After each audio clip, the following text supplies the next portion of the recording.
Hello, and welcome back to the Co-Treat. I'm Jonathan, your occupational therapy practitioner for today. And I'm Magnolia, your speech therapy practitioner for today, or speech language pathologist, however we want to word it. Yeah, you guys got so many words. Today we have a special guest. Yay! Introducing, bum ba da bum. It's my mom.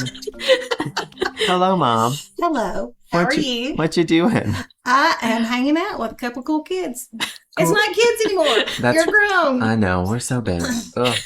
So, fun fact for anybody who doesn't know, my mom, I've talked about Mom before on podcast, so. Right? I've told people that you're a pre-K teacher, I think. Yeah. And for anybody that knows me in like life, my mom's pretty special to me. I love her a lot. Aww. We have a lot of conversations about therapy, and we talk a lot about how our professions are so similar. They are so similar. We have a lot of like overlap, and there's a lot of things that, well, the purposes of our jobs are very different. Mm-hmm. Yes. But the things that we consider and the things that we are interested in are very similar. Mm-hmm. He brings you up in like a lot of our conversations. Yes. Because we talk a lot about just therapy related things. And he's always like, well, my mom says this. Yeah. So I'm excited to hear it from you yourself. I cannot believe how much we have to talk about really about it, because we do the same things with kids, like you say, for different purposes, but overall for the benefit of the kids. So, I mean, it's amazing how much. And if I wasn't in this profession, I would seriously consider being an occupational therapist, because I would love it. You'd be a fantastic, I told you before, you'd be an amazing OT, like an amazing OT. I very much feel that is true. So tell us a little bit about you and your background, and like, what's your experience like? Okay. Well, before I became a professional educator, I did have my own licensed daycare for a while. I raised 3 kids. I worked in a public daycare, pre-K system type of thing. And then I substituted in the school systems for many years before I finally went back when my kids got older and finished my degree so that I could do the actual work in the school system if I wanted to, but I have my degree. And so I worked in Head Start for a while, for several years, and working with 3 and 4-year-olds. And then I went, our Head Start program actually got an additional state grant to do a pre-K program. So then we went strictly to 4-year-olds, 4 and 5-year-olds. And so that's what I currently do now in a school system, not with a Head Start. I work in a school system with a pre-K program. That is a state pre-K program. Yeah. And you have a little extra qualification. I do. I also have, I have my bachelor's in early childhood education, and I have a master's in EL education as well. Which is, English language learners, for like English as a second language. Yeah. Or really as English for speakers of other languages, because it could be multilingual. Mm-hmm. Yeah. So very cool. Very cool. Yes. And Mom, also, one thing that's really neat about, I know we've talked a lot about, well, I don't know if we've talked a lot about it on our podcast, but we work in a very, for where we live in Alabama, it's a pretty ethnically diverse population. Yes. So we have a lot of, well, I say that. It's ethnically diverse for the region that we live in. Yes. Right. It's not in comparison to like some of the more like metropolitan areas. Right. But we have a high like Hispanic population. Sure. And so a lot of our families are Spanish speaking families. Yes. And so that's really interesting for like from a therapy standpoint. But you also, Mom, you work in a very like the Hispanic community is very prevalent in your school system also. Yes. Which is why I went back and got my degree, because I don't speak Spanish, but I want to make sure to communicate with all of these families effectively. I want to be able to communicate with their kids. I want to be able to reach them and teach them. But I can't, if I don't have the skills language-wise, I have to be able to do it in other ways. So I had to learn what I needed to do. So to be more effective. I mean, I did it for years the best I could, but then I've learned more effective ways as well. So I love this population. I do too. It makes my heart, it's always like a fun challenge because I'm like, this is just not something that it's not easy. Mhm. It's not, so it puts you in positions where you have to be a little bit, take yourself outside of your experience and really like work on considering how other people are experiencing the same things, but from a different perspective. Right. Yeah. Well, probably that kind of made me first start thinking about how I need to start thinking outside of the box because I was teaching all of these kids that didn't speak the same language that I spoke. And I had to really think about how can I get these same results with kids that I can communicate easily with. Mm-hmm. So what can I do? And I had to start thinking outside of the box. And then the more I thought about that, I started realizing there's a lot of kids that have different types of needs that are not just language related that I also need to be thinking outside of the box with. Yeah. And so I've really, if I could go back and get me a special education degree to go along with my other degrees, I absolutely would. I think they're essential for my job, to do my job well. Did you go back and get your second degree while you were teaching? Yes. That's really impressive. Yes. Yeah. I sure did. How was that? It was tough. It was a tough program. It was designed specifically for people that were teaching in this age level, early childhood education. And so it was tough, but it was so much fun. Yeah. We learned so much. Yeah, that's really cool. Yeah. It sounded really cool. We had a lot of conversations about it while you were in school and it sounded really exciting. Yeah. Was I working by that point? Was I done? 2020 is when I finished my master's. Okay. So I was in school. We were in school at the same time. Yes. Okay. That makes sense. Yeah. So let's dig into like why you're here. We thought it would be interesting to have you on because you are a pre-K teacher. Right. And we have a lot of, in the therapy world, our kids oftentimes see us before they go to school. And then many of our kids transition into school while they are still working with us. And so we're like, let's talk about pre-K. Okay. Yeah. Because we talk about pre-K a lot at work. So yeah. Of course. Yeah. Of course. It's nice to get it from an actual source. Absolutely. I am always like, when parents, there are very few occasions, I will say, there are very few occasions when I'm like, no, hold your, like, wait, don't send your kid to school yet. Yeah. There are very few occasions when I would make that recommendation because most of the time I'm like, send them. Yeah. Let's do it. Like school, I mean, because we're not with them at school, but we see, at least from my experience, so much. I mean, it's like a flood of progress a lot of the time when kids get into a school environment and they're around so many kids their age and they have a trained professional who is there, like supporting them throughout the day, like day in and out. It's like they just make so many leaps and bounds often. It's not always the case, but a lot of the time our kids really, you just see this like developmental explosion as they get into this kind of a nurturing, not that their home isn't nurturing. That's not what I'm trying to say. But it's a curated environment. Yes. Like designed to fit their needs and to like support them. And so it's really exciting. So I'm always like, go to pre-K. I'm a big fan.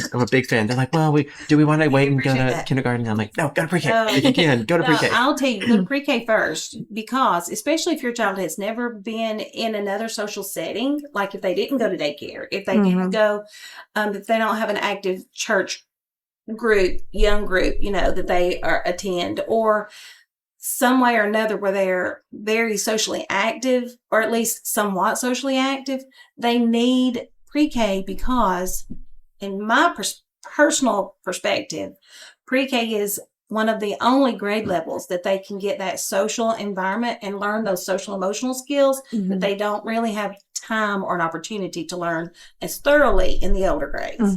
So like for me, for pre-K purposes, we teach everything. We teach all the 1, 2, 3s and the ABCs and all those things, but we do it in such a way that they learn the social emotional skills that they don't get later. Mhm. So, and those are lifelong skills. Mhm. ABCs and 1, 2, 3s are great, and they do need those skills, but those lifelong skills that's what's going to get them through the rest of their life, the Mhm. social emotional skills. So, yes, send them to pre-K. Yeah. Pre-K is wonderful. So that gives us like a glimpse Yes. into like what pre-K is. Tell us a little bit about like what a day-to-day is like in pre-K. Well, in the program that I currently work in, and really any program that I have ever worked in, so maybe they're all, I don't know.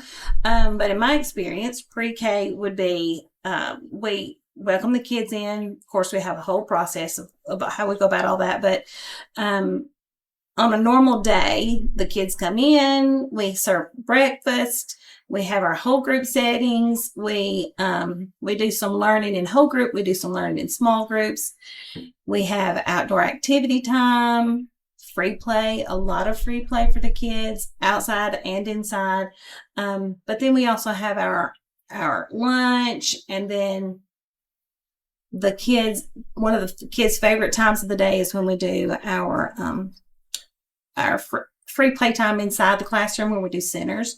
We have different areas of the classroom that are set up to do different things. We have science, we have art, we have home living, where they get to go pretend to be anything and whatever we're talking about. Mhm. We have it all set up.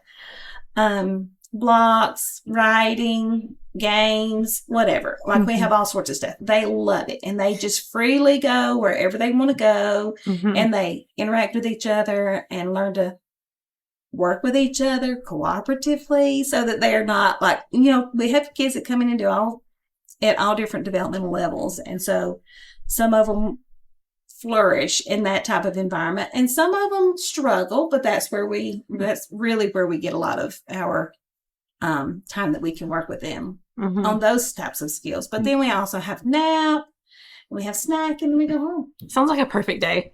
Honestly, it sounds Like sign me up. Yeah. I'll go to pre-K. really like my favorite thing about pre-K is the emphasis on play.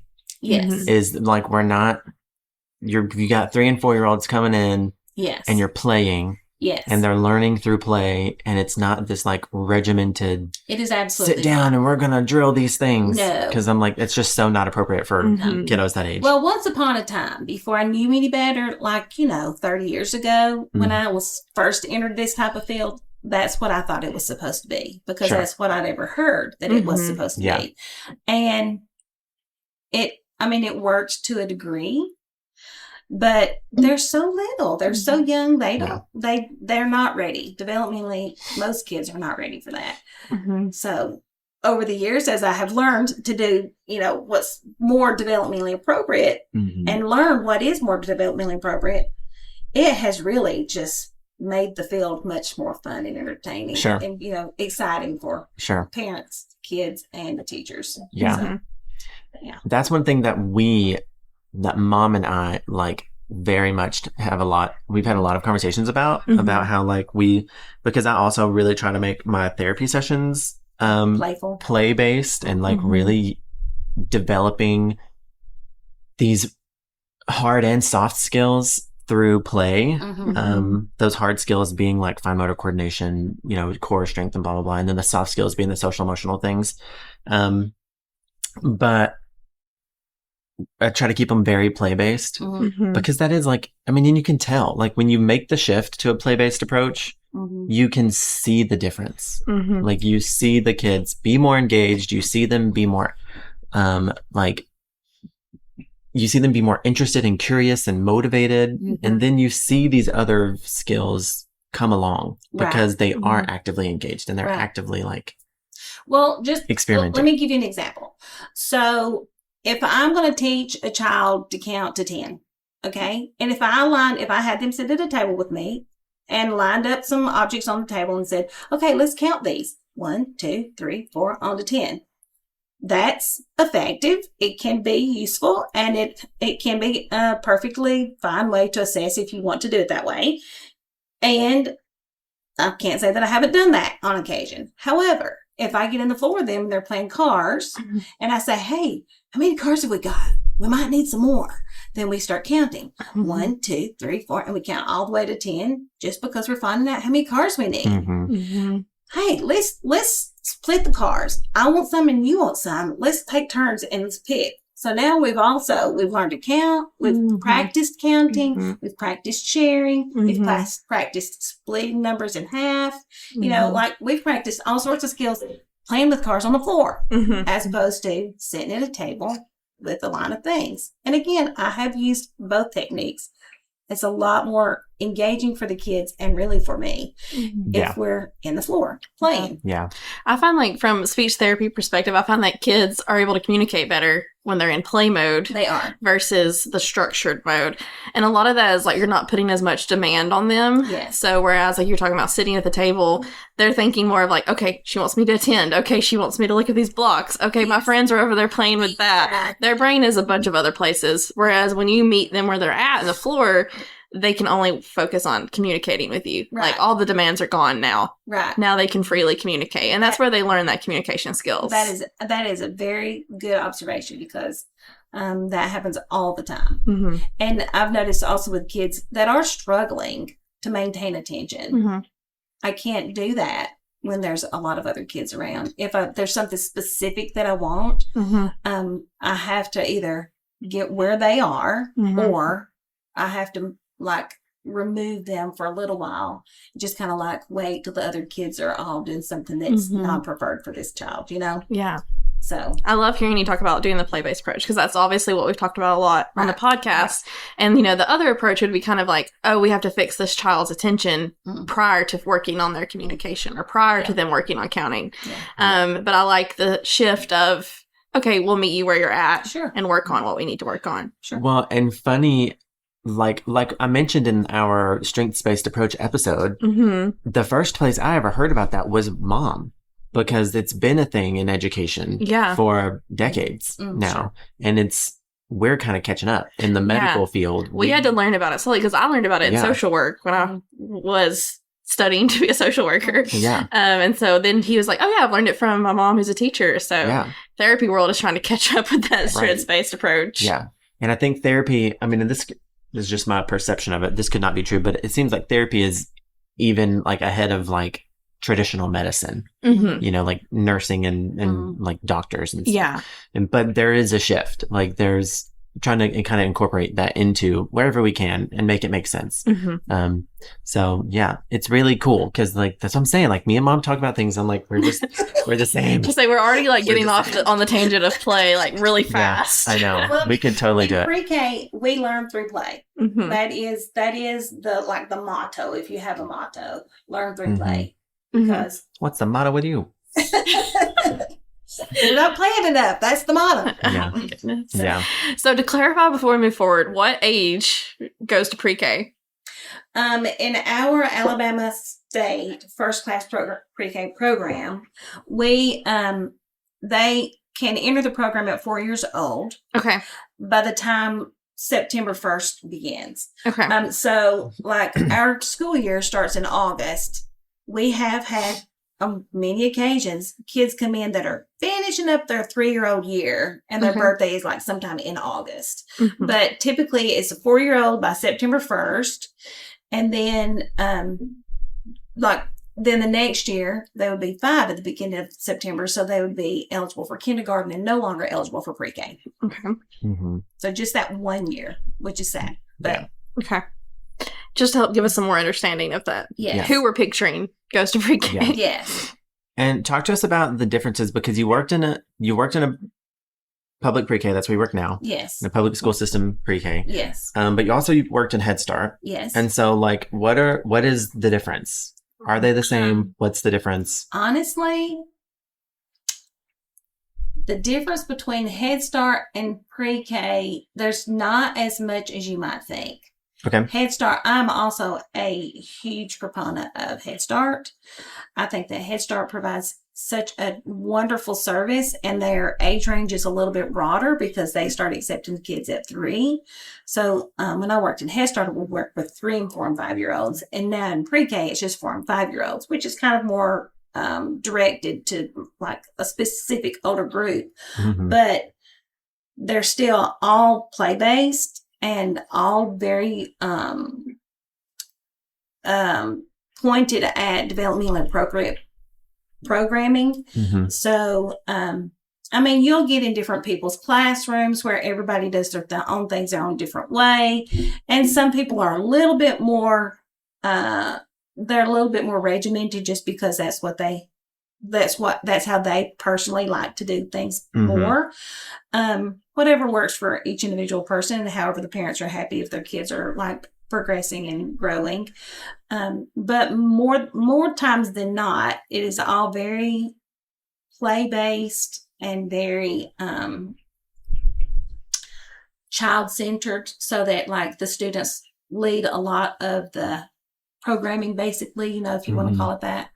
Like we kind of have guidelines of what we want to do, and we follow the kids' leads about a lot of things also. So they're really Head Start and this pre-K program are very similar. Paperwork is different for us. Paperwork for parents is different. Head Start does home visits, which I really miss. I do love doing home visits. It gives you a chance to see the kids outside of the school environment, in their home environment, and sometimes they act completely differently. Sure. Which, you know, a lot of times we hear parents say, "My child did what? Yeah, they're the quiet, calm child in your class. What are you talking about? Like they're all over the place at home." Yeah. But it just gives you a different view of the child, and I really miss that. But other than that, they also, Head Start requires so many parent involvement hours. We both require parent involvement hours. Pre-K does not require as many as Head Start. Head Start, they require a much larger amount that they call in-kind hours, where parents do things that involve their kids at home and then let the parents know, or they come in and volunteer in the classrooms, or they just do whatever. It's some type of way for them to be involved and engaged with the classroom and the kids. So Head Start requires more than pre-K. But, and I mean, and sometimes sometimes you'll have school buses in a school setting that you don't do in Head Start. I mean, there's just some differences, but really, well, and overall, it's great. The populations are a little different too, right? Yes, because Head Start is specific to needs-based. So it could be financial needs. It could be medical needs. It could be any type of situation that causes their family to be needed. That could be homeless. It could be anything. And they're very specific. Those people get priority. Anybody that has a need specific, they get priority. Yeah. Pre-K is a random drawing. So it's a lottery system. Yes. We have all of those same people apply into both, but they're more guaranteed to be selected in a Head Start program automatically as a priority, as opposed to pre-K, because pre-K, like you say, is a lottery system. So then would you recommend parents, because I have people ask me, they're like, well, like, I want my kid, this is where I want my kid to go to school. So like, when I apply, do I need to apply? Do I only need to apply there? Can I apply multiple? Like, they don't know if they can apply multiple places. Apply everywhere. Okay. Yeah, just go ahead and like describe that. Yes. The applying process, when to apply, things like that. So in pre-K, in order to get in the fall's classes, the classes that start in August, we do our drawing back in March. As a parent, that's way far it's away. Very early. And like when I had children, when y'all were little, and my first one was coming along, it was summertime, and I thought, oh, my little one, she's fixing to start school. I'm just heartbroken. She's fixing to leave the nest. And then I didn't realize I was late. Like I was already late to the game. If I had waited, like I went in September, I went in the summer for her to be starting in August. In a school setting, that's fine. Kindergarten is okay. Preferably, they like for you to do it earlier. I didn't know that. Most first-time parents don't have a clue about that. So so now we try to make sure we're getting the word out. If you're going to be going into a school, even if you're just going into kindergarten, try to do it sometime in the spring. Let them know that you're interested, that your child is going to be of age. Go register. If not, summertime. But for pre-K, and for pre-K specifically, we start putting our applications out in January for the following school year. And then we'll have a drawing in March. And that's when we draw for our students that are going to be in attendance. And then that could still change between March and August. We may have enough students that come in and fill our classrooms, but then some of those may move over the summer, or they may get accepted in multiple locations and choose one or the other and leave openings in a different one. Mhm. So like we still accept students all year long, all year long. But in order for you to have the best chance of your child to be selected initially, you need to have your application in before like the drawing deadline, usually middle of March sometime. Mhm. Okay. So you can apply to multiple schools, like you Yes. mentioned, even if it's not the city you live in. Well, you can apply. A lot of times, like where I teach, there are several school systems near me. And the people that go to the school that I teach may live just across the district line of one of the other school systems.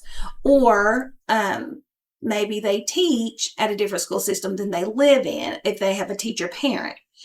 So you can apply for multiple districts, but typically they're going to want you to go to the school district that you live in, unless there's like an extenuating circumstance like that they can that they might get an exception for. But I have lots of families that apply for like 3 or 4 different, because there are so many near us. And then if they get accepted to one or the other, then they just, or maybe if they get accepted to multiples, they just decide which one. And then they they'll have to talk to the school about that just to make sure. Yeah. So then for us, as people who are in contact with families before school, Yes. we need to know that to like bring up the conversation early. Yes. Don't wait until July to be like, oh, hey, is your kid going to school this year? Right. Start talking about it in the spring. Right. Even start talking about it in January. Yeah. In the winter. So it sounds like. Yeah. Yeah. Like, what are you guys thinking? Because a lot of the times, well, and that's also like not to push. We're not trying to be pushy and like tell parents to send their kids to school if they're not ready for that. Like if the family is not in a situation where that makes sense for them. Right. But yeah, we often, I mean, all the time, parents are asking us like, do you think they're ready for school? Do you, like, what do you, just asking, what do you think about starting school? Right. Or they'll say things. Sometimes I'll have parents tell me, they'll be like, oh, well, we're going to apply for school soon. And it's June. And I'm like, oh no, you're late. But also, like, I don't tell them, like, oh no, you're late. I'm just thinking it in my head. I'm like, oh, okay, well, like, go do that. Right now. Let us know, like, right. if he gets in and stuff, because those are things. It's important for us as therapy people to know, like, if your kids are going to school. Sure. Because especially from like an OT standpoint, your occupations change when you enter into a school system, because suddenly now there's this huge occupation, these academics like skills and activities that you're going to be engaged in that you weren't before. And so same with speech. I always write my goals talk about like their communicative environment, so their communicative environment would change. So what I call like preschool language is all of a sudden going to be added to their normal typical communication. Sure. Whereas I'm not as worried if they can name all their colors and shapes prior to that, because that's not in their communicative environment. Now it is. Right. Yeah. So that's kind of where that comes in as well. So that's why it's important for us to be involved in that conversation about school and just be involved, like be aware and understand where the kids are. And so if people are asking us, well, applications are in March. Yes, applications Talk about it early. Are early, but just keep in mind people apply if there's a wait. Sometimes people get put on a wait list, but that wait list can disappear quickly. Yeah. Because people move, people change, they make different decisions. So, I mean, apply. And I've had several parents who, it's September or it's October. Well, I think one even in November, and we're like, oh, well, my kid, like, we got a call and like, they're going to go to pre-K. Yeah, absolutely. And I was like, great. That's cool. Well, a lot of times also, like, school starts and we have a full class, but again, something changes. Maybe this mom has decided she just wants to keep her baby at home one more year while she can. Sure, keep them. We're very family friendly. So openings happen all through the year. So apply all through the year. Yeah. Cool. Okay, so we talked about the difference between Head Start and pre-K. Tell us a little bit about the difference between like public pre-K versus private pre-K. Okay. Public pre-K would, we follow certain guidelines that are laid out for us through the Department of Education. Or really it's through the Department of Early Childhood Education, because we are early childhood educators, which is a little bit different than elementary educators. We're are focused more on the developmental skills of younger bodies, younger people, and they are not the same as elementary age students. So we follow certain guidelines that are provided by that department, and we are mandated to do that because we are a public organization. Private programs are not so much, and so they do still follow a lot of those guidelines. And there are certain things that they have to do for purposes of safety of your children and wellness of your children. But as far as educationally, they can kind of do whatever they feel like is the best program for them to do. Right. Know? And there's a lot of great ones out there, but they don't have to follow like developmentally appropriate standards that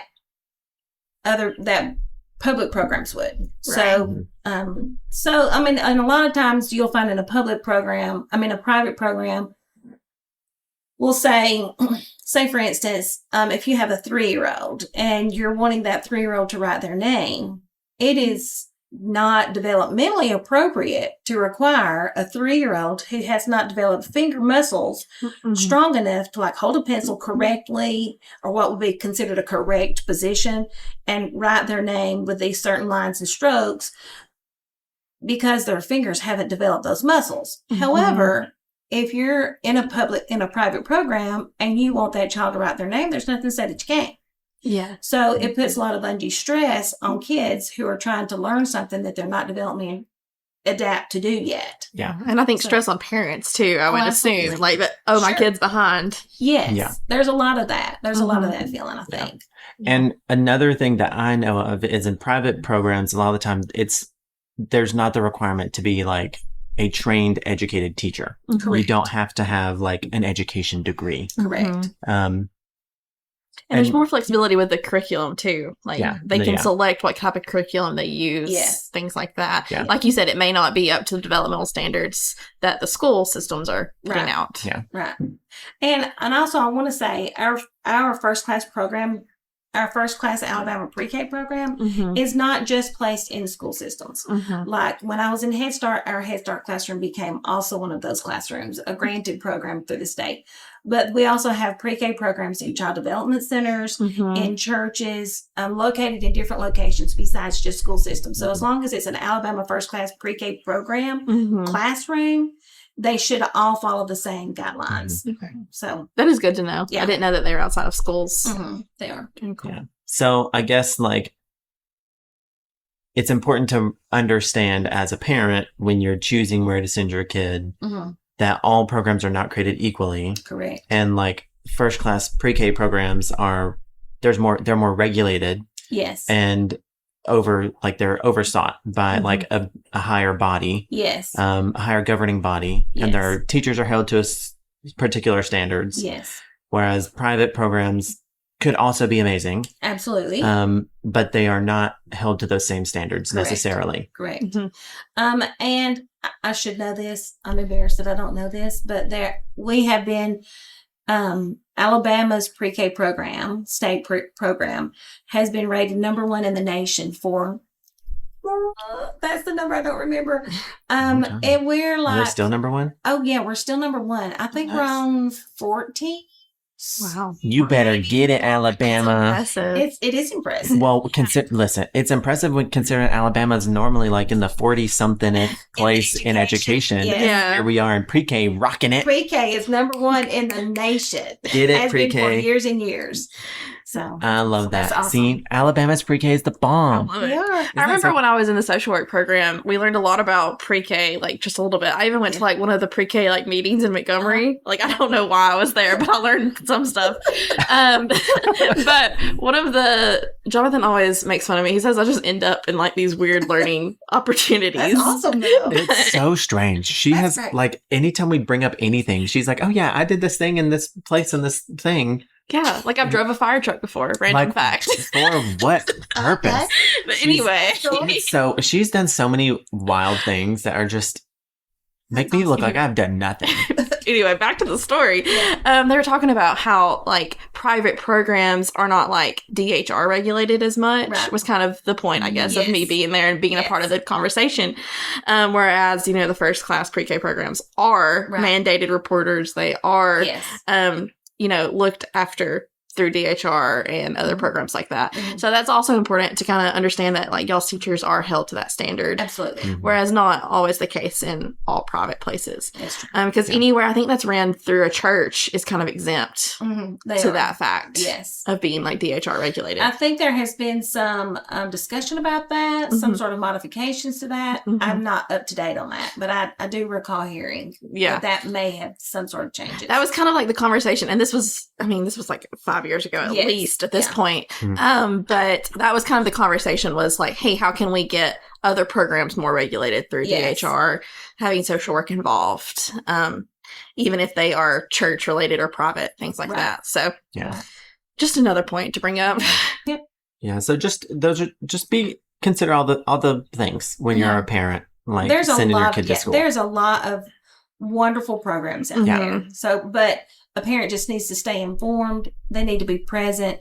Don't Yeah. just drop your kid off and think, "Oh yeah, they're perfectly great." Till you get there, like investigate, talk to other parents, Mhm. find reviews, and just go and just And- hang out some days. Yeah. You know, just And keep you're allowed to ask your face questions. present.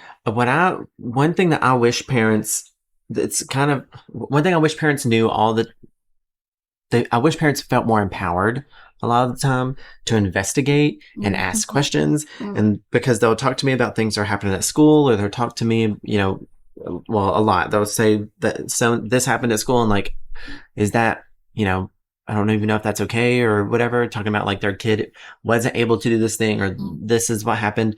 And I'm like, it is your right as a parent to Mhm. go ask questions. It absolutely Schedule a is. meeting with your teachers, schedule a meeting with the principal, schedule a meeting with this, like whoever, and like go investigate, because it's your job as parent or guardian to like care for your kid and make sure that they're being taken care of. And if you have concerns, then like you have every right to do that. Right. And like, who cares? The fear of being labeled like a difficult parent or whatever, like, doesn't matter if you feel your kiddo is not receiving the care that they need. Yeah, absolutely. Because this is the time too where like you said, they are learning those social emotional skills. So like Yeah. they're going to start remembering the things that are happening Right. Yeah. at this age. Like I can like distinctly remember things from pre-K, like little tiny memories, I even just if it was remember just peeing like on the my floor. emotions and stuff like that. I just remember peeing in the floor Oh my gosh. during nap time. I stood up and just like peed all over my Oh cot. my gosh. That's the only thing I remember. I was that kid that couldn't nap. I was like, there's people in here. I can't nap. Like, can I go organize for you? Like, Fair. can I help the teacher? Right. That's totally But fair. anyway, yeah, it's just such an important time, like you mentioned. And you're right. Parents need to know that they are their children's advocate. Like Mhm. they need to advocate for their child in any type of situation. So if their Mhm. kids are too little, they can't do that yet. Yeah. So if you're uncomfortable, or if you feel like your child needs a service, or if you feel like, you know, something's going on that you just need to know a little bit more about, Yeah. advocate for your job. Okay. So speaking of like kiddos entering into pre-K, Mm-hmm. are there, because people are all the time asking us, Yes. is my kid ready for school? Mm. So how would you respond? What do you think? What do kids need to have in order to go to school, to start school? What do you think? What do you ask? What do you answer? How do you answer that question? When parents ask me that, Yeah. I say send them. I say send, unless if you're comfortable sending them, send them. Because kids come in at all different levels. Some kids are much more advanced than other kids in certain areas and not necessarily in all areas. But it's good for your kids to have that social environment. It's good for them to be able to learn things in a different setting than they get at home. It's good for them to be around other people.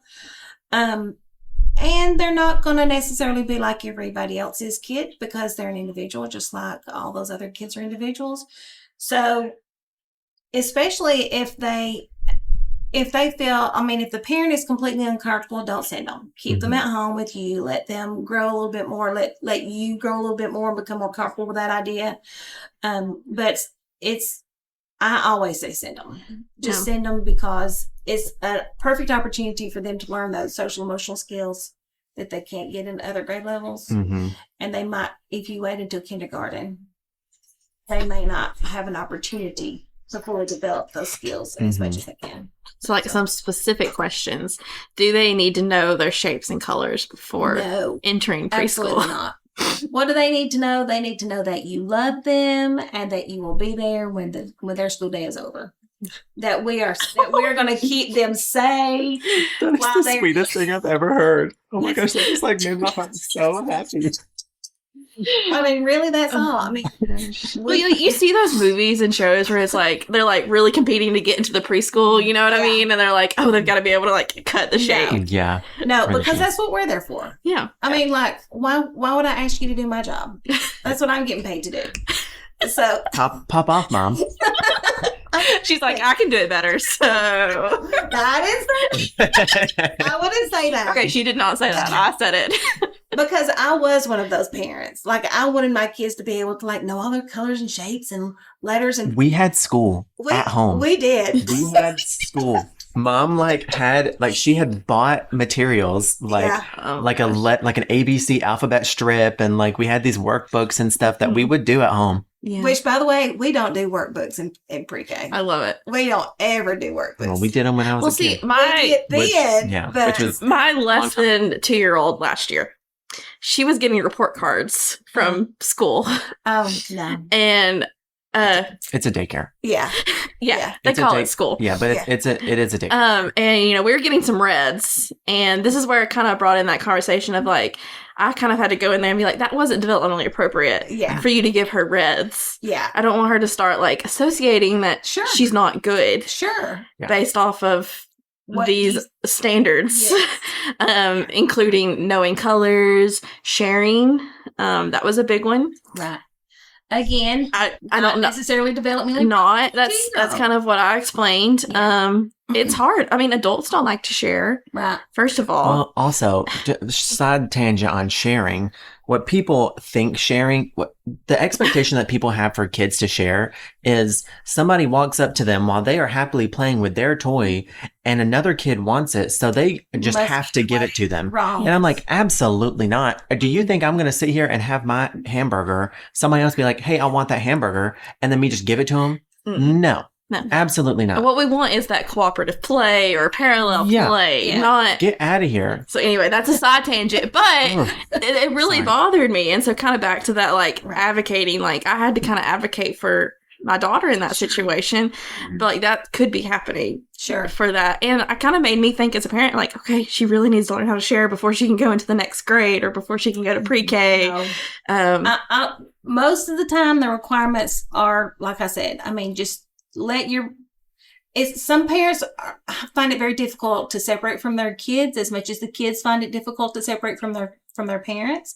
So like we would love it if before they started, if you start practicing the separation a little bit. So like leave them with a grandparent for an hour or, something so that their child knows that they're coming back. So that it makes the separation easier when they do separate. So when they do start school.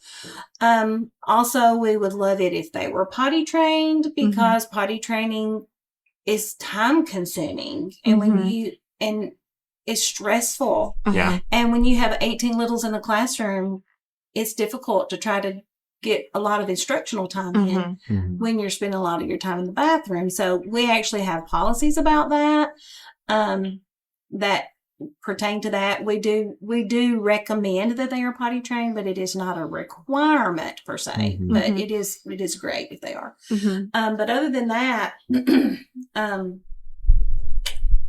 anything off the top of my head, I just can't think of like that's a requirement Mhm. because we accept kids no matter where they are, Yeah. developmentally. You know. Yeah. I think that's just kind of like a myth, at least in the therapy world too, of like we have to get them pre-K ready. Oh, yeah. I've heard that a lot. Yeah. Oh, yeah. Or like parents come in and they're like, I want therapy to get pre-K ready. Which Right. is not appropriate. Right. That I'm just going out. I'm making the claim, Jonathan, does not believe that is appropriate. Right. 'Cause Right. I'm like, if these are not things that you need to be doing yet, Right. it is not, I am not a teacher. It is not my role to Right. prepare your child for pre-K, for Right. school, when that is not something. My job is to help them in their life right now. Right. Yeah. What are they having trouble with currently? Yes. Right. It is not to prepare them Right. for the future if Right. if that does not also entail their current challenges. Right. Does that make sense? I'm not a tutor. Absolutely. That's That's exactly. what I'm- I was literally I'm not about to a say tutor. we're not tutors. Right. Yeah. Well, there's also a lot of pre-K teachers that will say, I need to prepare them for kindergarten. So that's why we need to sit down and we need to write these things. Yeah. And, we need and I'm like, when they get to kindergarten, they will do kindergarten work. For now, we're doing developmentally appropriate preschool age work. And work is play for us. We do write. We write all the time.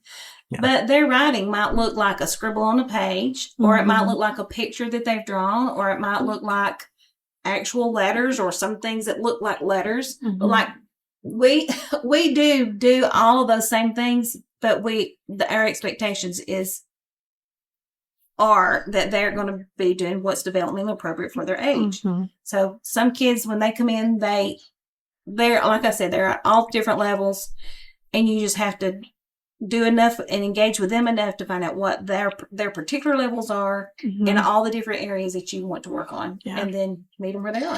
It kind of sounds like the only prepping y'all really need to do for kindergarten is kind of get them in that readiness to learn state. Yes. Like you're getting them, like you said, getting those social emotional skills, getting them that understanding they can be separated from mom. Right. So that kindergarten can be a little bit more smoother. Yes. Mm-hmm. That for me, over the years that I've been doing this, I've been working publicly now for 15 years. And it's very, very obvious to me that that's the biggest skills that's going to help them long term is by getting them socially and emotionally ready to interact and engage with other people in a successful way. Yeah. So that is my priority. Yeah. But we also have a lot of growth in many areas. Yeah. I think social emotional is kind of the medium area between OT and speech too, in a way, because we both deal with that. So that's kind of interesting, Right? Because that's something we can both help with in that area. Yeah, for sure. It's one of the things that me and mom talk a lot about is because we are both very and well, me and Magnolia also, we talk a lot about those kind of separately in separate conversations. Yes. We talk a lot about those like social emotional skills because those are the things, like you just said, like those are the things that we need these kind of foundational social emotional skills in order from an OT standpoint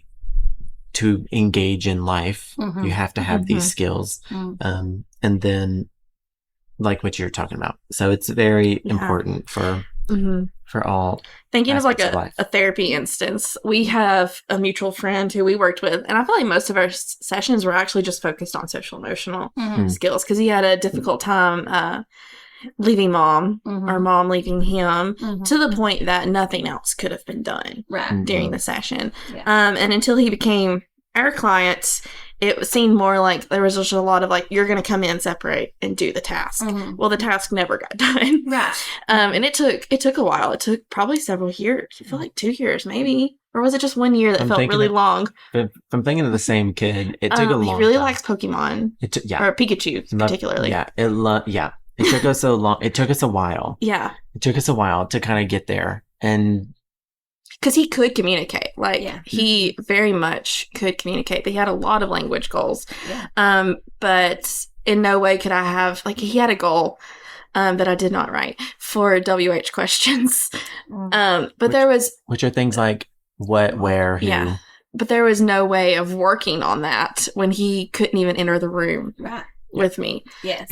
So that took us a long time, a lot of collaboration to really work on that with him. And now he's in school. Oh, he's discharged actually. Yeah, and he's like, in school. like awesome. he's going. I think he's going to school now, and he like by the time. Yeah, it was great. He is a little friend who discharged from OT before he discharged from speech. I know. It made me so sad. I took a picture with him and I was like, my little friend. That's He's something so that precious. a lot of people don't realize is a major part of being able to interact successfully with any child in whatever setting you're in, whether it's in a classroom or in a therapy session, is you have to build those relationships with the kids. Like it is so important to build a relationship and not just come in expecting that they're going to meet your demands, because they're not little robots. They're little people. They have their own feelings about every single thing. And you have to build those relationships so that they want to work with you. Yeah. And it's hard. Sometimes it's hard. And school is hard. Life is hard. They need to be able to figure out how to successfully cope with their emotions when they fail or when they're not as successful as they hope to be. You know, it's just so important. No matter how old the person is, they have to be able to have those skills developed. Yeah. So that's a lot of what we work on. Yeah, it's tricky. Like our friend that you were just talking about, his was just anxiety. He was just so fearful. He was just nervous and fearful. I don't know why. I'm not sure what the like root of it was, but it was like, we just have to build your confidence to like, to be able to do like, to know that you're safe and you are like taken care of and you are okay. Right. Because like you said, like without that, he couldn't engage in anything because he was just so caught up in the fear and anxiety and all of that nervousness. So I imagine it's very similar for a lot of the kiddos that you see at school, where it's like they're just so insecure in their environment that it's just like, I can't even think about functioning. That's one of the very first things that we do when we start a school year is we establish our routines early so that they know what to expect. They come in every day. We're going to do the same thing. They're not going to be thrown any big surprises and like rock their world, you know, just in some crazy way. We want them to know that they're safe when they come in. They are loved every day when they come in. And it's okay. If something don't go your way or if you're just having a bad day, guess what? Grown-ups have bad days. You know, they don't have to come in and just have a beautiful smiling face all the time. They want to stomp through the door and like be mad for a while. Okay. You know, we can do that. Just tell me what you need. Don't even tell me what you need. Just show me what you need. Yeah. You know, communication is not just words. Communication is actions as well. So see, she could be a speech therapist too. I know. I know. We'll just give you all the honorary degrees. I know. Right. I love it. That's amazing. Well, now we're talking about therapy, so we might as well start talking about some of that. So to bring it into our world a little bit. Yeah. What is your experience with therapy? We've talked about how a lot of our kids who are receiving therapy move into school, move into pre-K or kindergarten or whatever. And so what is your experience with therapy as a pre-K teacher? Well, specifically, not like your personal therapy, like the therapy with the kids. I have had many students over the years that have received lots of different types of therapy. So primarily we have speech is what I see most often because that does seem to be something that is regularly sought or needed. Sought by parents, especially when they come in, when their kids come in and they can't pronounce their R's and they can't pronounce these things. And I'm like, it's not really developmentally appropriate. Like I'm not concerned about that yet. But now if I can't understand anything that they say at all, or like very few things, or they have trouble communicating with their friends, then, sure. But I mean, like, that's one of the big ones. We also have kids that have other needs that receive occupational therapy or physical therapy as a regular practice. But more times than not, what I deal with is speech for, like, say, for instance, if I have 5 kids in my classroom that receive any type of services, probably 3 or 4 of them are going to have speech, and the other 2 may have speech and other things, or just other things, so and normally they can either come in with an IEP, an individualized education plan, or if it is deemed that it is appropriate, then they can get one developed during the school year. Yeah. So tell us about that. What is an IEP? An IEP is an individualized educational plan, and basically what that does is it's different and different. It can be that they need support in like developing their motor skills. So that'd be like fine motor, gross motor skills, big muscles, little muscles. It can be that they need help supporting their speech developmental skills. So that's when a speech teacher would come in, or a speech language pathologist would come in. Or it could be that they need, if they have like, maybe they have autism, or maybe they have ADHD, or something that they have a focus issue, or they need some sort of accommodation to the way that things are presented to them to accomplish, or to like be able to work successfully in a classroom. Then those things are lined up in their IEP, so that in a regular normal day, we know they're going to be taken. These special things are going to be done to help them be successful, to accommodate whatever their needs are. Yeah. So sometimes if it's like if they get speech services, or if they get OT or PT services, then they may be removed from the classroom for like 30 minutes at a time, once or twice a week, where they go to that specific, that professional to do those things with them, work on different skills for those services. Or sometimes they've even come to our classroom. Like, for instance, a few years ago, we had a little girl, and she had all the services. And sometimes her physical therapist would just join us on the playground, and they would work on going up and down the steps to the slide, or climbing the wall, or like jumping, or whatever, like playing with balls. Like it's again, so all through play.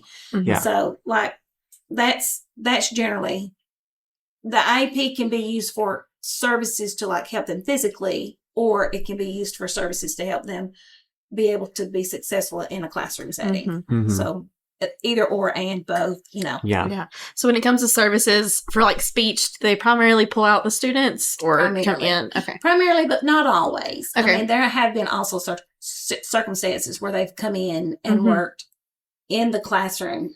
Primarily, like one in particular that I can think of, she was very insecure with that speech language pathologist. Okay. So she didn't want to leave the room with her.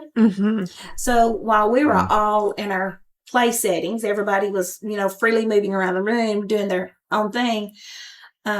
She would just come in and she'd hang out with her, and they would do activities.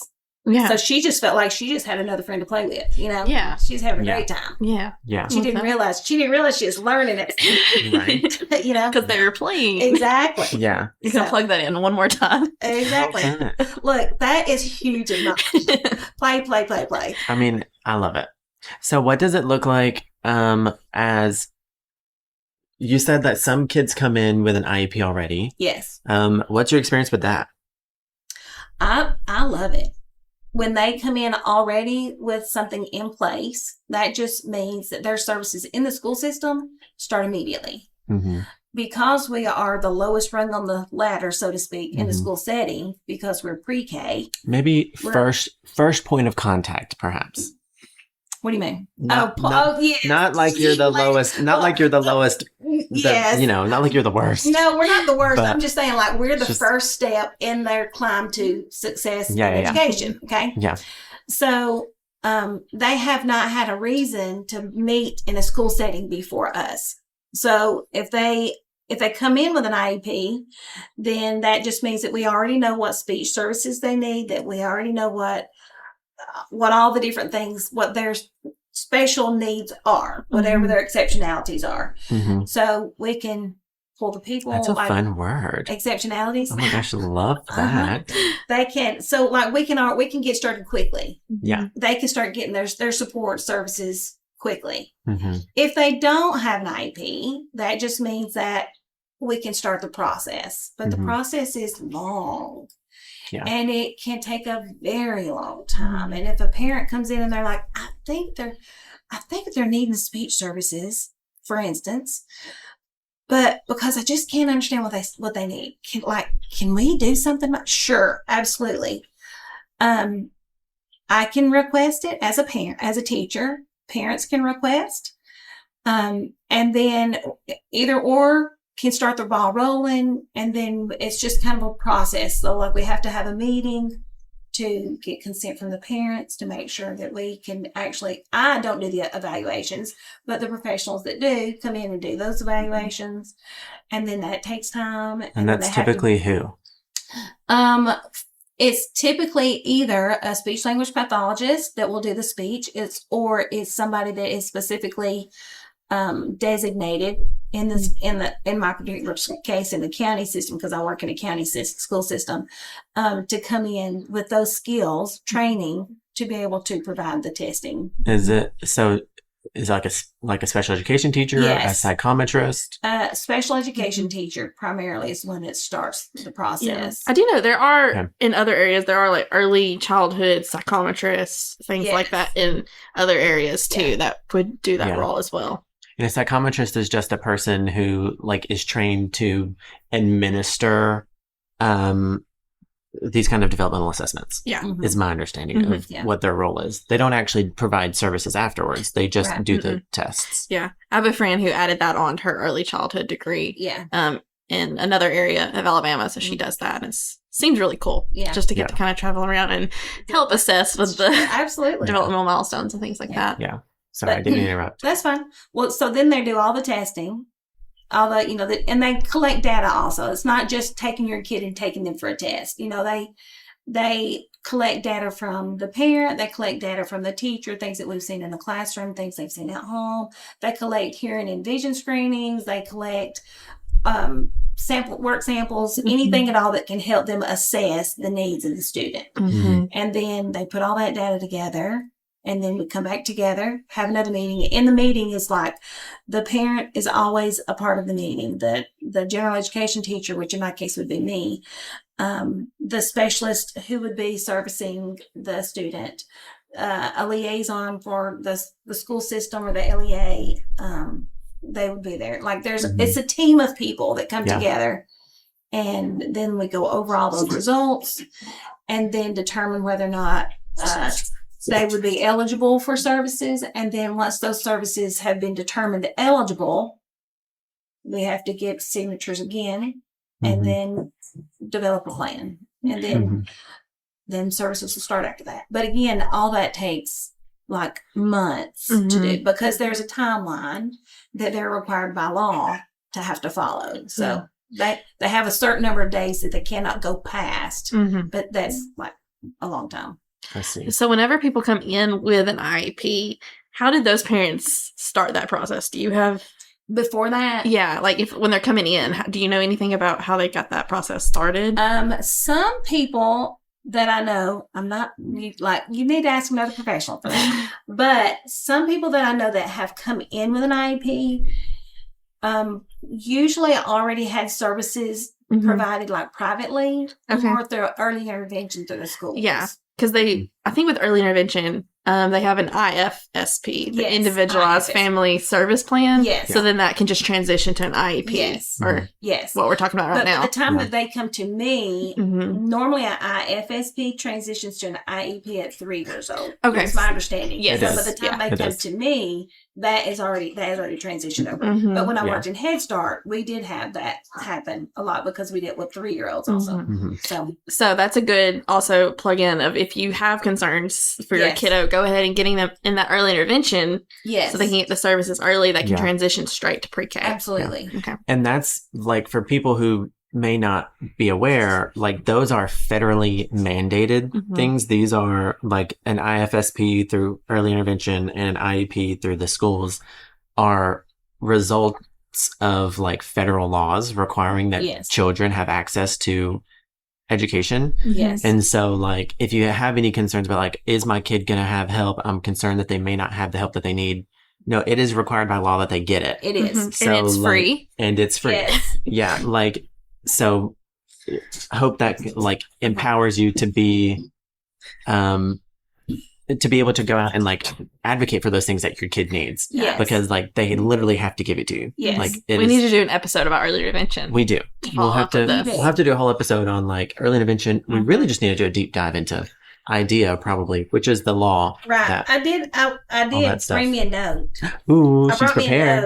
me a note that because there's a lot of parents that come in and they know that their kids need a little bit of extra support, but they're not quite sure what they need, and they don't know how to get it. Mm-hmm. So they've not talked to their doctor about it. Like if I see anybody that comes in my classroom that does not have any sort of diagnosis of any kind that would qualify them for that, for additional support, then I always encourage them, why don't you talk to your doctor about this, because your doctor is the one that can start this process for you. If you have concerns, talk to your doctor. Mm-hmm. I'm not that professional. I'm not qualified to talk to you and like do all these things as far as make a diagnosis. That's not in my realm of abilities, but your doctor is. So talk to them.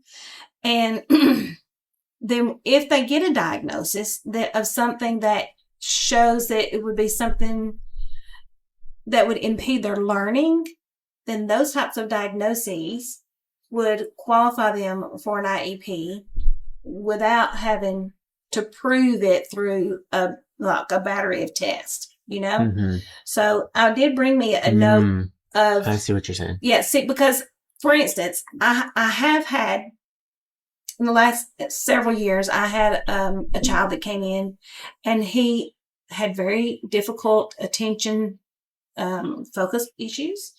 He had some like stimming things that he did to like calm himself.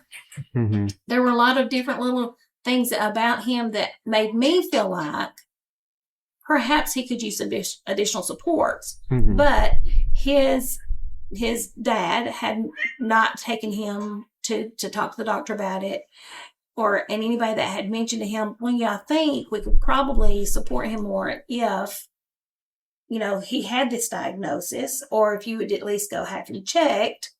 Dad was resistant, understandably, because it's his child, Yeah. But so it took a long time. We did eventually, we were able to get him the supports that he needed, but it did take a long time because he didn't already have a diagnosis. Yeah.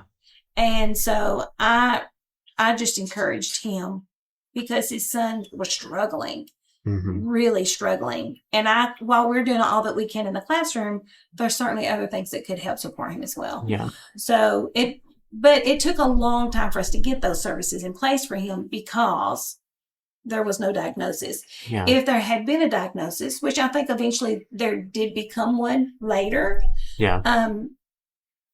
then he could have started receiving services much quicker. Sure. So I do have a list of the disabilities that qualify for an IEP. Mhm. Okay. Like automatically? Yes. Okay. Yeah. So what you're saying is this list is their qualifying conditions, Mhm. meaning Yes. that you do not have to go through the same lengthy process of like doing all of these like assessments and stuff you do to qualify. You do, yes. You do still, they do still do a lot of things to find out where your developmental level is. Right. But you do qualify already Yeah. because. So you do the tests not Yes. to like qualify for services. You do the tests. So meaning you do the tests to see where you're at and see what help you need, Yeah. but not to see whether or not you will get those. Whether you qualify or not. Yes. Where you're able to receive services or not. Okay. That makes sense. So this is from the Individuals with Disabilities Education Act, IDEA, which you IDEA. just. We'll have to do short a form. whole thing about And it. one it day. identifies 13 categories of disabilities that qualify a child for an IEP. So those areas, and this is just a quick list: autism, Mm-hmm. deaf blindness, Mm-hmm. deafness, emotional disturbance, hearing impairment, intellectual disability, multiple disabilities. So if they have like many areas of need, orthopedic impairment, other health impairments, specific learning disability, speech or language impairment, traumatic brain injuries, and visual impairments. Mm-hmm. All of those will qualify under the Mm-hmm. idea that we have in place. Yeah. Right. So if they already had one of those like diagnosis codes on them, they could go ahead and qualify. Okay. Yeah. So that's what, I mean, we advocate, I can speak for me. I'm an advocate for like seeking out testing and seeking out diagnostic investigation because of what you're talking about, how like these laws and the organizations and the bodies that govern access to care, because it's not just like you're talking about in schools, but it's also, these things are also true for like Medicaid and Medicare, these insurance companies, so that they write their requirements. It's easier to access resources and easier to access support with a diagnosis, because there are times where it's like you're saying, it streamlines the process. Yes. But I also, to some degree, and I also want to mention that if with this particular child that I was talking about, academically, he was far more advanced than any other typical child in my classroom. Okay. What was typical for his age. So as far as his ability to focus, impairing his ability to learn, it did not. So if he did not have a diagnosis, there was in the school system or in the education, their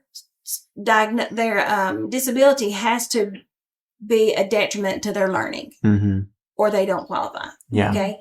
In private settings, so like in your particular settings, because you're not in a school system, they can qualify for services without that particular little caveat. You know, you can do things in a private setting much more freely than they can in an educational setting, because in an educational setting, they're specifically looking at what causes them to be able to learn or not to be able to learn. Yeah. So that's why it's important, even if your child is getting services in the school system or in a public setting like that, if you feel like your child could qualify for other services additional to what they're getting, then go, take them, get your doctor to refer for other services as well, because my understanding is they work on different things in certain settings. And so we do. I don't know. Educational based. Yeah. I don't know how it works in the speech world or in the PT world, but in the OT world,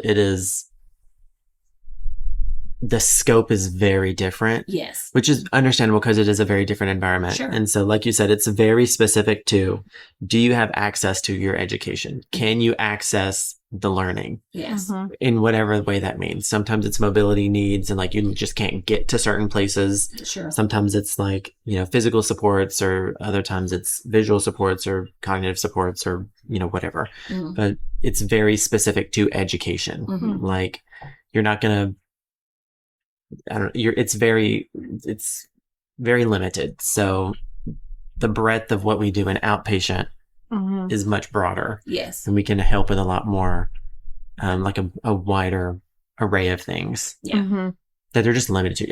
And that's again, just because that's how the laws are written. Sure. Yeah. Like it just does not cover those other things, which is fair, Yeah. It's like we can work on broader things, but also detailed one-on-one in a specific given amount of time, where that's not always possible in the school setting. Yeah.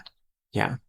So a lot of parents ask, we have many times kiddos go to school, and they stop going to outpatient services because they're like, well, they're going to get services in school. And I don't know that they realize, for some kids, that's totally fine. It's no big deal. Like, absolutely. I agree. That makes total sense. Like, I think they'll flourish and do great. But then other kids, I'm like, I don't know that you realize that, like, the limitations on the types of services that you can receive. Yes. Because absolutely you need those services for school. Sure. Absolutely. But then you may need additional services for at home or in your community and the school just is not able to provide that. Right. But we also have to take in consideration, we've talked about this a lot, like the burden on the family too. Not all families can pull off going to school and also coming to therapy. Absolutely. Very true. Just because of transportation or timing, cost. Yeah. So it's that's hard. also a consideration as therapists we have to make when talking to those families. Yeah. Right. It's a very it's a multifactorial scenario. Yeah. So what else? What is it?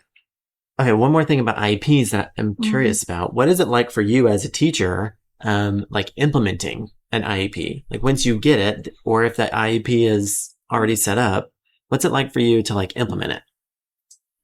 Well, at my level in pre-K, primarily when the kids come in with IEPs, they have to do with special services that they receive primarily. So, I don't really do anything. I'm not required to do anything additional to what the special service providers do. So like the speech language pathologist, occupational therapist, physical therapist. Yeah. What we generally try to do is we're very good and we do need to stay in communication with those providers always. But they are the ones that take the lead on providing services for those students.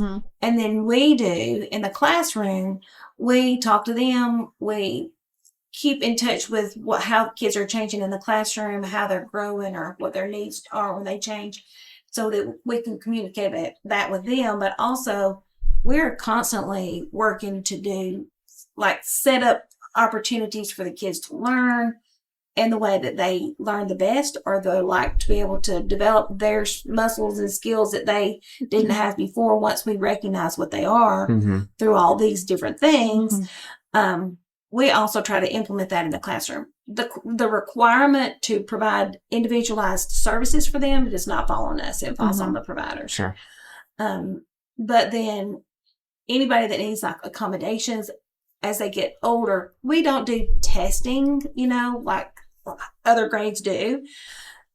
So we don't state testing. Well, no, even a spelling test. As the kids get a little older, when they hit kindergarten, first, second grade, a lot of times their accommodations, their IEP, provides accommodations for testing or provides accommodations for their learning environment, or they make changes to those types of daily routines that we don't. It doesn't really apply to us because we don't do testing like that, and most of ours is all. We're just our setting is completely and totally different than a typical classroom.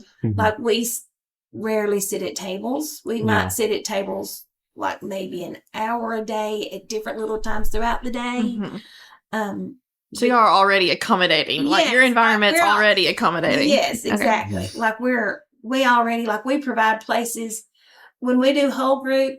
If I have one that just cannot sit still and he needs a little extra space, I'll just invite him to sit over here where there's not so many kids, so he can spin around on the floor 3 times before he rolls around and, just so they have plenty of room to make their movements that they need to. Yeah. Or if somebody doesn't feel comfortable being close to other kids, I'll invite them to sit somewhere else. Or if they need me, if they just need a little extra attention, I'll invite them to sit beside me. So like you say, we're already accommodating those different types of things that they need without having to have somebody tell us to do that in a written plan. I see. So does that mean that those types of accommodations don't get written into the plan, or they are written into the plan, but you're already doing it, so you don't really do anything majorly different?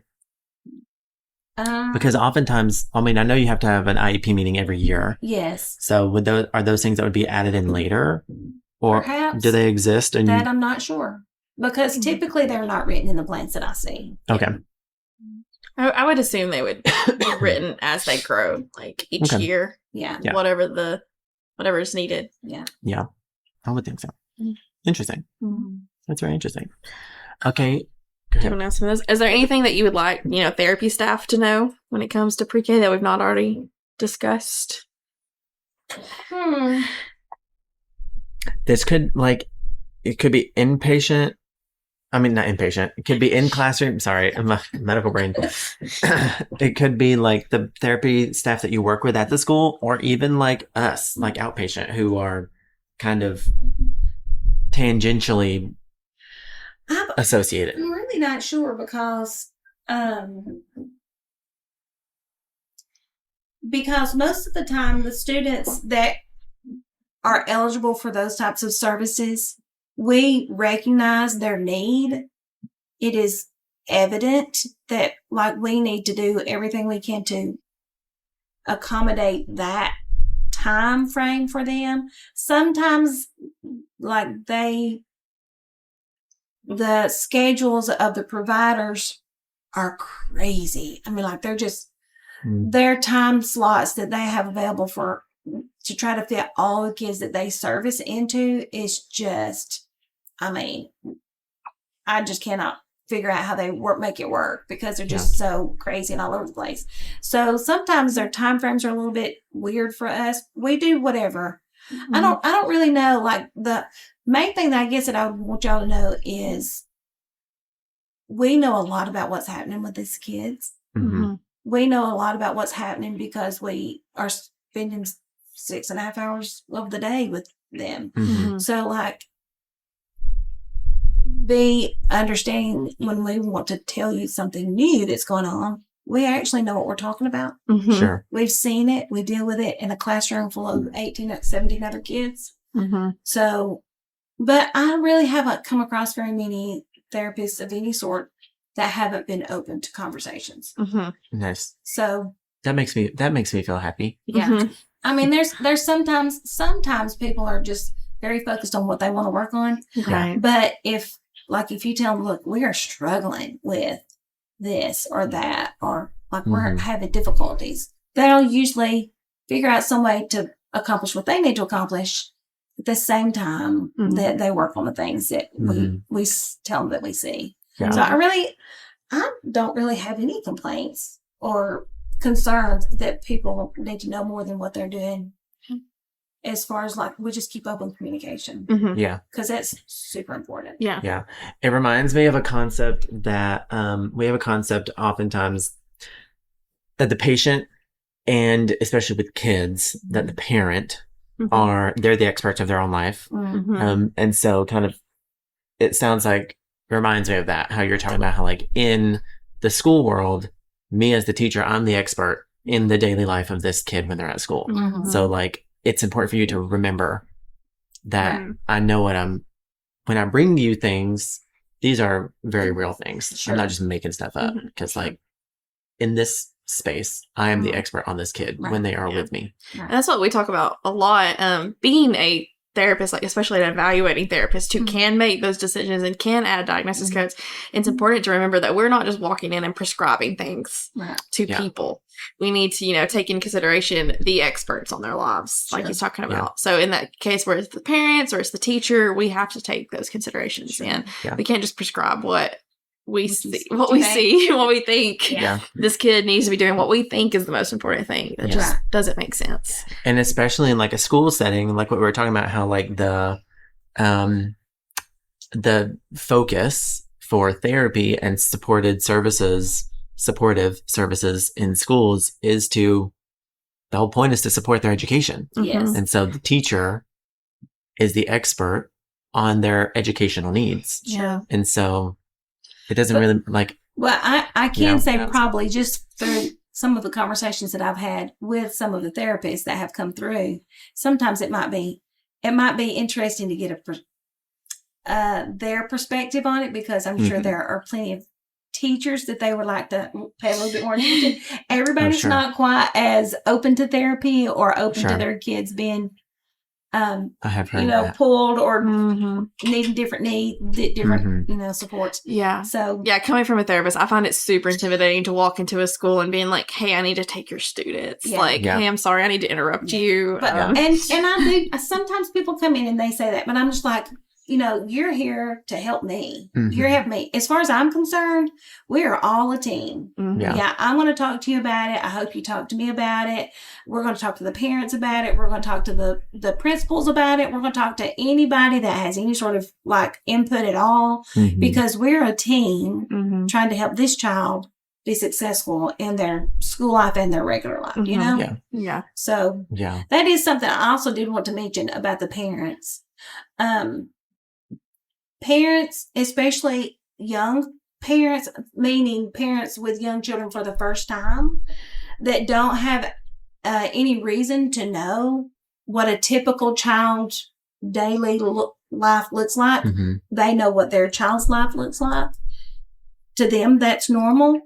That is their normal. And they just think everybody's life looks like that. Mm-hmm. So a lot of times parents will come in and they won't recognize that their child has a need, Mhm. because that's just what they've always known. Mm-hmm. And they've adapted to it. Yeah. Unless they have another child in their family that is a typical child, or they have cousins, or they're around other people at church or whatever. They see that their child is not quite, maybe my child's not talking as well as his cousin that's the same Mm-hmm. age, Mhm. A lot of times they come in and they don't recognize that there is a need. Mhm. Yeah. So for us to approach that with them is sometimes hard for parents to hear. Mm-hmm. So you have to be very delicate in how you approach that, because Mhm. you're only there for the well-being of their child. Yeah. And so a lot of times people forget that parents don't always know.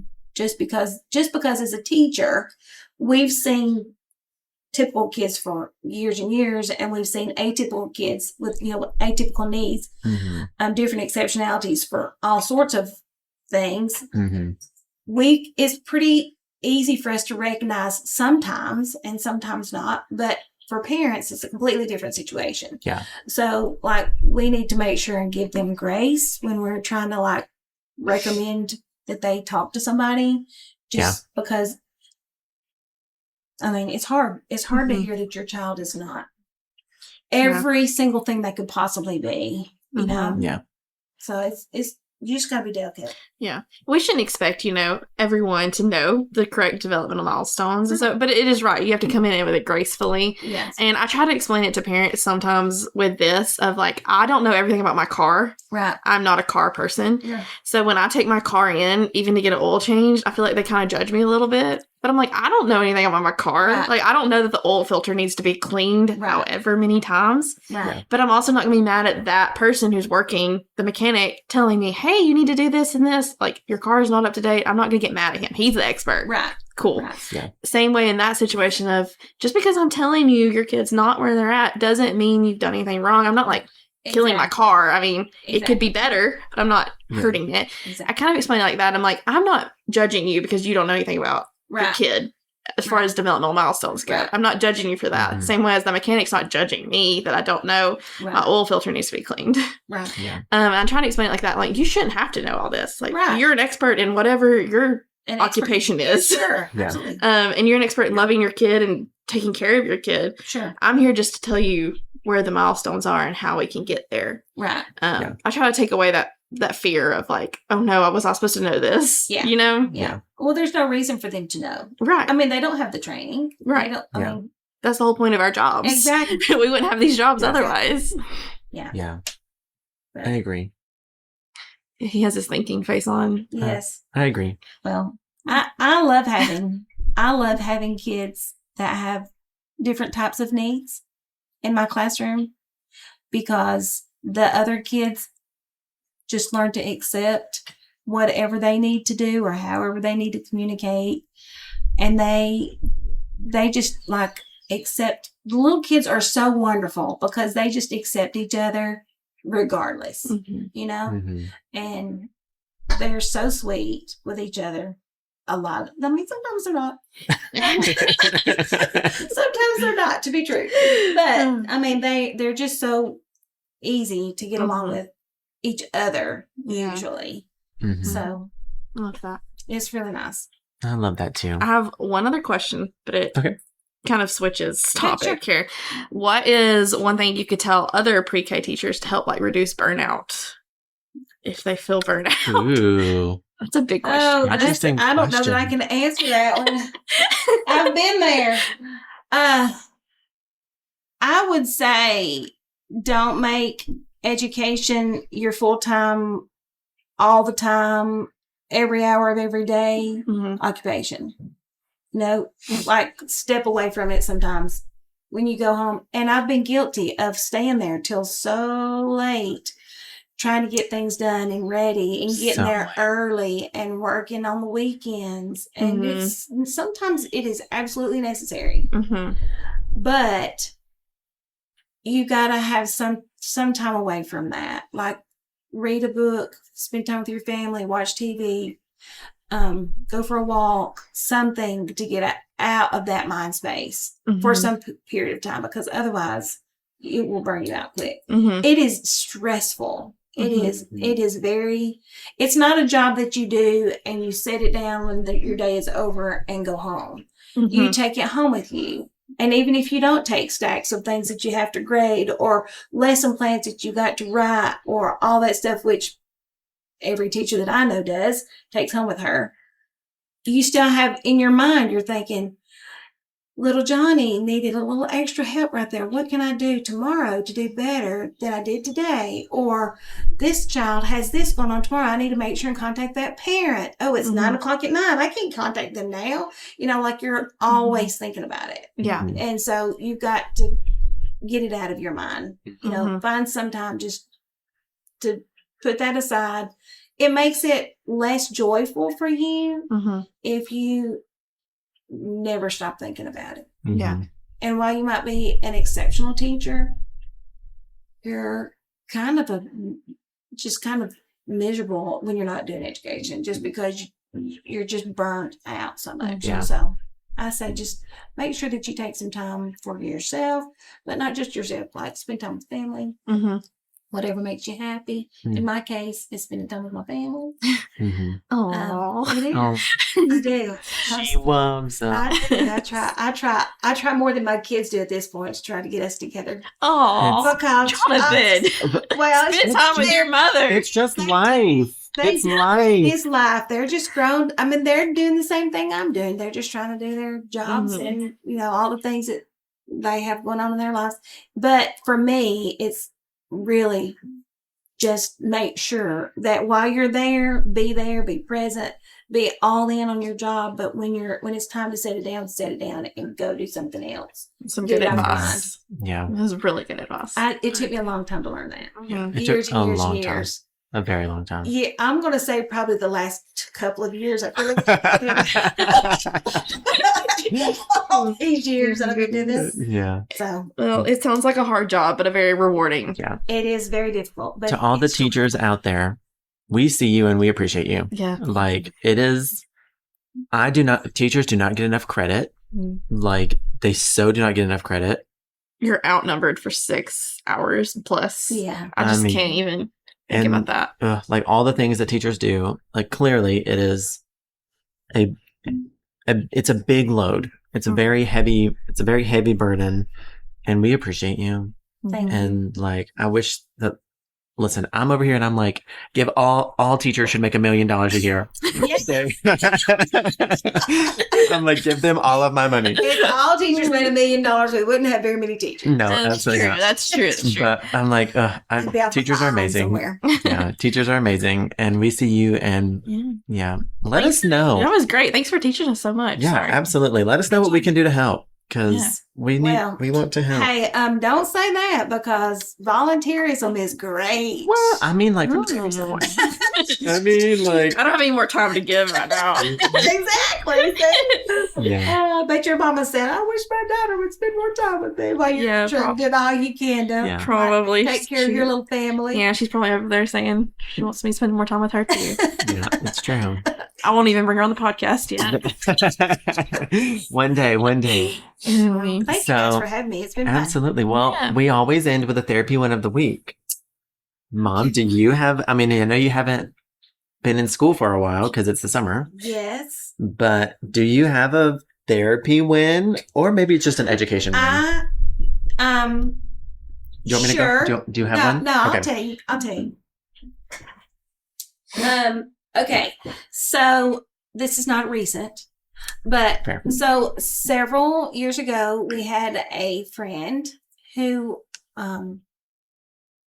he was on the spectrum of autism, and he struggled with being able to come into the classroom and leaving his dad for months. His dad would walk him to the door. He would cling to him and just cry, and he wasn't verbal. So he was not able to, you could just see it in his face. He would just beg for his dad not to leave him there. And so he would be so upset for so much of the day. But through time and through us being patient with him and doing everything we could to take care of him, make him feel safe and make him feel loved, he got to the point where he would just walk in. It took months, but by Christmas, he was walking in and he was waving at his dad. Aww. And he would come in and he still wanted to sit with either me or my co-teacher for a majority of the time. He didn't stray far from us, but he got to where he would play independently. And I'm just like, aww. This little guy, it was in many classrooms, he would have not had the same experience because teachers, it's hard. In an older setting, that's another thing. In an older setting, in our setting, we have 2 teachers. We have a teacher and an auxiliary teacher.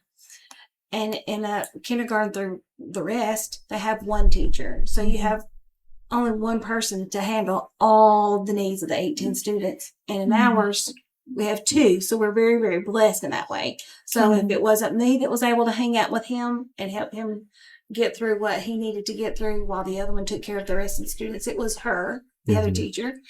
And we eventually gained his trust and made him feel safe and loved. And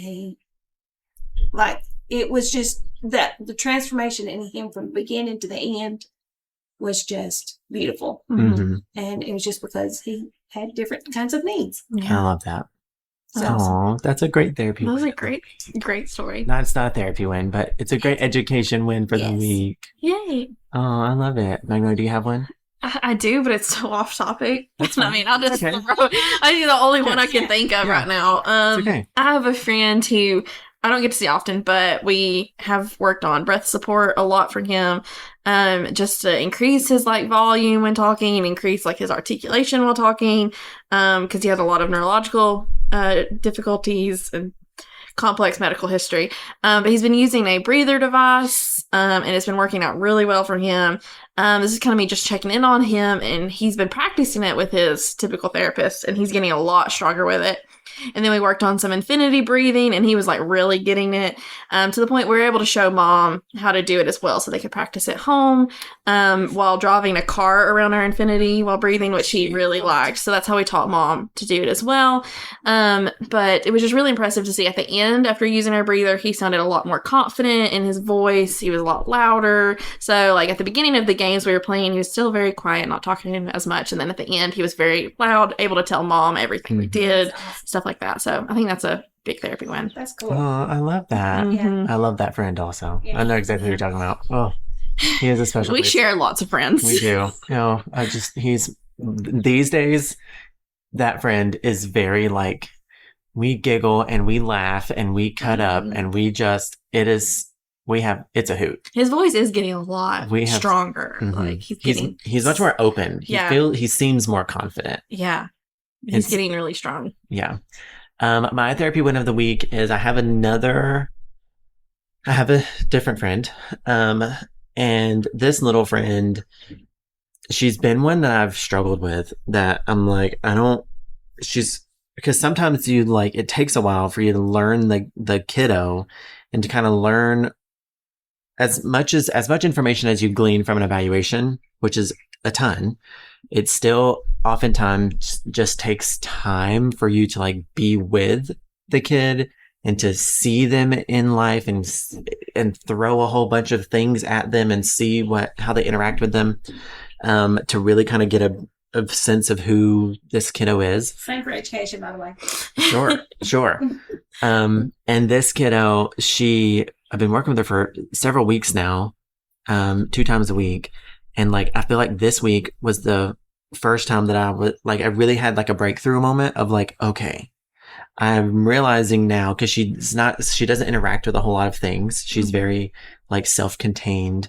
And she has a very particular kind of play pattern where she like has items. She picks up a toy, she'll hold it in front of her eyes and she'll turn it around in her hands. And she's very intently looking at it in front of her eyes. And she doesn't quite explore things in a different way, yet. And so this week I realized that we've got some like visual attention challenges where like if she's looking at an item in front of her face, like at midline, and I move it away from midline, she doesn't always follow it. She doesn't always track it with her eyes. Mm-hmm. Sometimes it's almost as if like as soon as it moves away, it has left her attention, like left her thought. And making that realization I was like, oh my gosh, yes. Like now I know where to start. Like now I know which foundational skills we need to be, engaging so that we can, grow and expand. And I was like, it felt like an aha moment with this kiddo. I was like, okay, this makes so much sense now. Now I understand where like all these other things that I've been seeing for the past couple weeks. Yeah. And so that was really awesome to like have that aha moment of like, we have a plan. You talking about the aha moments? That's what keeps me in this game. Because at my age level in particular, there are so many. Yeah. And I love them. Mm-hmm. Those little moments when the kids are just like, oh, I got it. It's like, wow. Yeah. I love it. I love that it's so wonderful. much. Well, Mom, we will have to have you on again eventually. We actually already may have a plan to have her on in the future. Okay. About a different topic. Sure. Do you have any final thoughts, final words? I just want to say thank you for having me on, and I am thoroughly enjoying your podcast. Yay. I do listen to it every time something new. Well, I can't say every time because I realize there's one out that I've missed, but but I will catch up. Wow. But I have really been enjoying it. So, and I have been recommending it to my friends. So. Thanks for being a fan. I'm a fan too. I appreciate it. Number one fan. Okay, well, if you want to hear more of us, you're listening to us here on whenever you're listening to Spotify, Apple Podcasts, Amazon, maybe. I don't know if anybody's listening from Amazon. Do you listen from Amazon? Okay. Oh, cool. Fun. We have at least one Amazon listener. Amazon and YouTube is where I can get it on either one. You can get it on YouTube? I get on YouTube Music. Oh. I did not realize that was still uploading to YouTube Music. Interesting. Well, I mean, as far as I know, I have listened to both. I tried, but I didn't realize it worked. Yeah. Okay. So, listen to us everywhere. Recommend us to your friends. Yeah. And you can find us on Instagram at the.coterie. We finally posted again. We did. I'm proud of us. We'll have a post about this one, hopefully. And so, let us know if you have burning questions. If you have questions for Mom, feel free to comment, let us know, and we will relay the message and try to answer the question. Yeah.